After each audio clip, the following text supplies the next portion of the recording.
All right, let's do some Mathity-Math. It says here, consider the vector equations of two lines.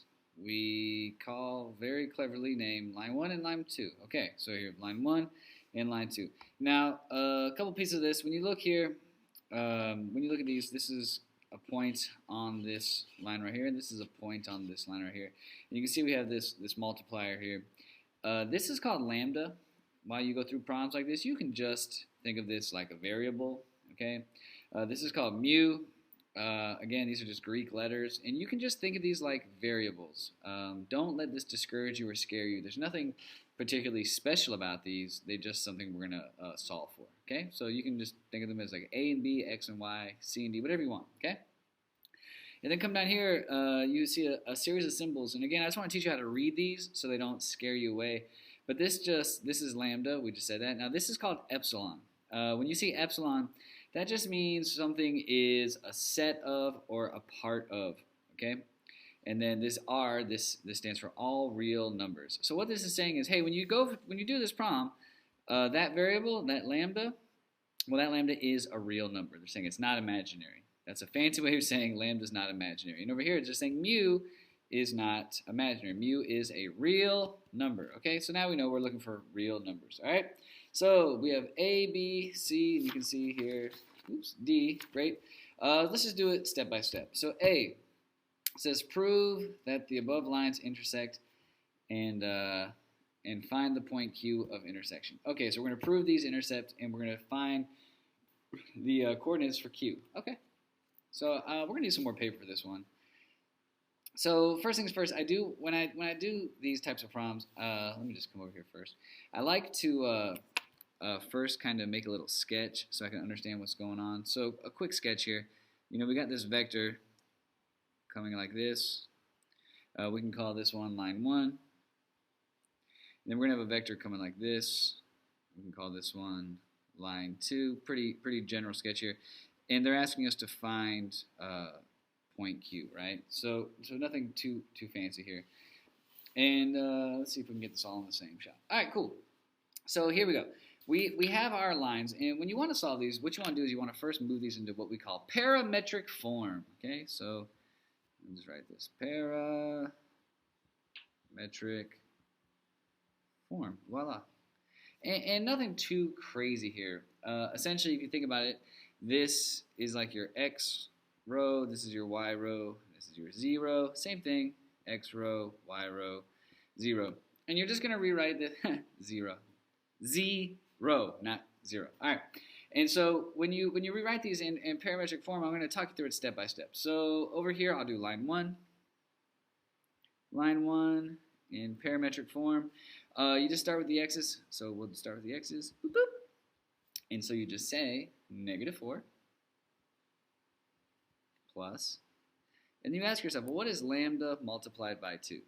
Well, that's just 2 lambda, right? That's just good old-fashioned algebra.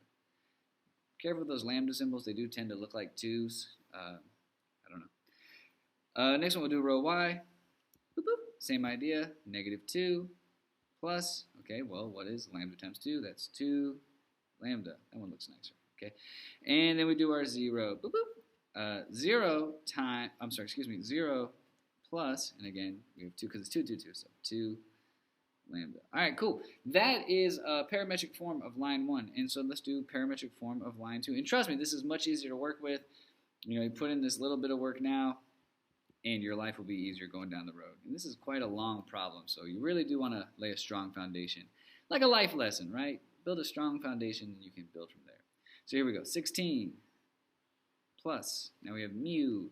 So what's -4 times mu? Well, that would just be -4 mu. Oops, I think that's, let me make that tail. Whee, there you go. That looks ugly, sorry. Okay, next we have -12 plus, we have 6 mu. That one's better. And -22 plus 10 mu. Okay, so voila. You've just put these into parametric form. And now what you want to do with these is you want to create a situation where you can isolate and eliminate one of the variables just so you can then solve for it. There's lots and lots of ways to do this. But the way you want to kind of think this through, if you think about this, these things intersect right here. We talked about this, right? And so when they intersect, they're actually the same thing, right? They're equivalent. Everything is the same. So if you think about that, you can take this x and this x and put them equal to each other. So let's look at this, okay? So if I set the x's equal to each other, put that right there as the x's, you would have negative 4 plus 2 lambda, okay, is equal to 16, I'll just say minus 4 mu. Okay, and that looks pretty nice. So that's like my x's right there, and you don't actually have to write your x's. I'll draw a line here so we can keep it separate. But just so you know what I'm doing. Okay, and if I put my y's here, boop, boop, you would say negative 2 plus 2 lambda is equal to negative 12 plus 6 mu.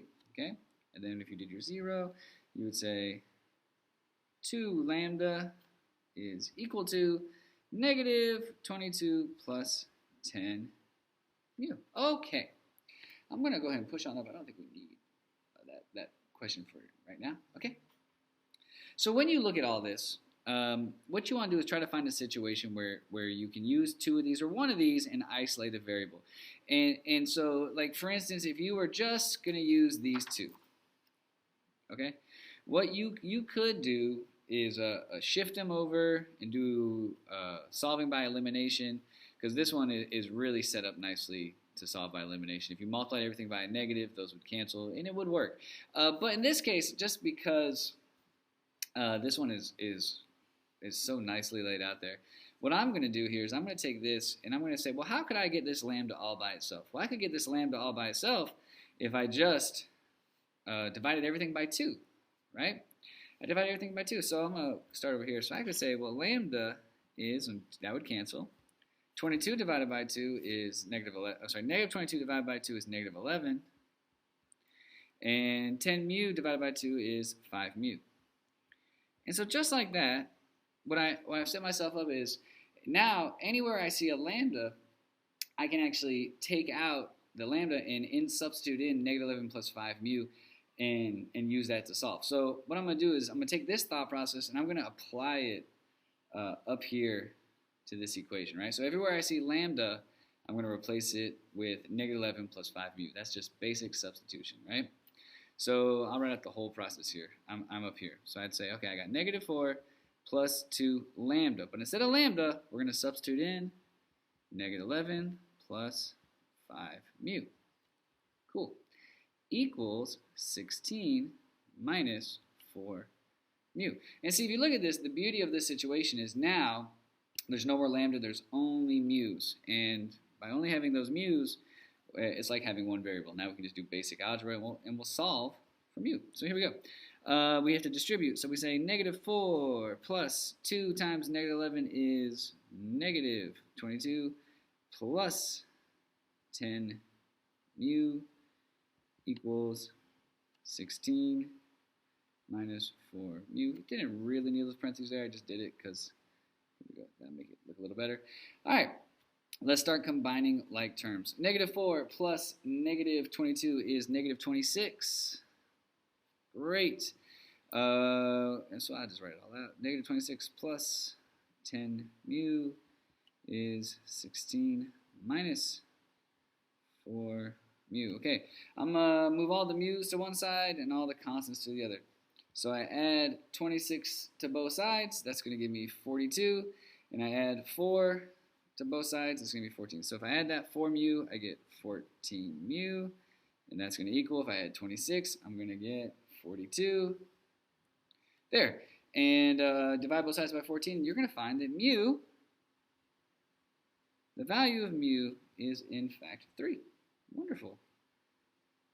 Now that you have mu is 3, you can just substitute that back into actually any of these, and then you can go ahead and find the value of your lambda. And if you guys want, just for the sake of being good math students, I guess, you could plug this mu into all of them and make sure you get the same thing. Because if you don't get the same thing, then you know you messed up. So if I did the x row, I would say, okay, -4 plus 2 lambda equals 16 minus 4 times, and instead of mu, we put in a 3, dun, dun, dun. -4 plus 2x is 16 minus 12, because 4 times 3 is 12. -4 plus, oh, that's not an x, look at me, that's a lambda, excuse me, 2 lambda equals 4. Add 4 to both sides. 2 lambda is 8. Lambda is 4, because 8 divided by 2 is 4. If you want to do that again quickly, you could plug it back in here, but maybe we can do this one in our head. If I plug in a 3 here, I get 18. -12 plus 18 is 6. I add 2 to both sides, that's 8. 8 divided by 2, we get 4 again for lambda. And this one, I guess, is even easier. If you put in mu, you get 10 times 3, which is 30. -22 plus 30 is 8, and 8 divided by 2 is 4. So there we go. We verified in all three that we have a lambda as 4, and we have a mu as 3. Wow! Almost there. Keep up the good work. All you gotta do now is take these, and you can plug them in anywhere you want, and you're gonna find your x values. So I'm sorry, when I say anywhere you want, plug them back in to L1 or into L2. It really won't matter, and you'll be in business. So let's rewind this. Oh, where'd it go? Try that again. There we go. And let's take it like here. So understanding that our lambda is 4 and our mu is 3, I'm going to put this here. We found out that lambda is 4, and we found out that mu is 3. Great. Cool. Plug those in, do the same math, and you'll be in business. So here, I'm going to put lambda up here. So we say -4 minus 2, 0. I'm just copying. Plus, now instead, I'm going to put in the 4, 4, 2, 2, 2. Now, if all goes to plan, this should give us our 3 points, our x, y, and z. Check it out. I'm going to put some paper underneath here to get something to bear down on. Here we go. All right. So if we do this math, the normal process, you would say, well, this is like saying -4, -2, 0, plus 4 times 2, 4 times 2, 8, 8, 8, 8, okay? 8, 8, 8. Okay, -4 plus 8 is what? Well, that's 4. -2 plus 8 is 6. And 0 plus 8 is 8. There you go. That is your point of intersection right there. If you want to just, be super careful and double check, because that was plugging in lambda, plug in mu over here. You should get the exact same thing. This is a great chance, excuse me, to check your work. So here we go. I'm actually just going to kind of go fast on this since we already did it once and do it up here. So my first, by that point right there, I got 16, -12, -22. And we're going to add that to if we had substituted in mu. Okay, so what's 3 times -4? Well, that's -12. What's 3 times 6? Well, that's 18. And what is 3 times 10? Well, that's 30. Okay, so let's do the math. Our x value, 16 plus -12, is 4. -12 plus 18 is 6. And there we go. -22 plus 30 is 8. So look at that. You did the math twice, and you got the same answer. That is a good sign. So you have 4, 6, 8, 4, 6, 8. So our point of intersection is 4, 6, and 8. Voila. We still have B, C, and D to do, but that was quite the video already.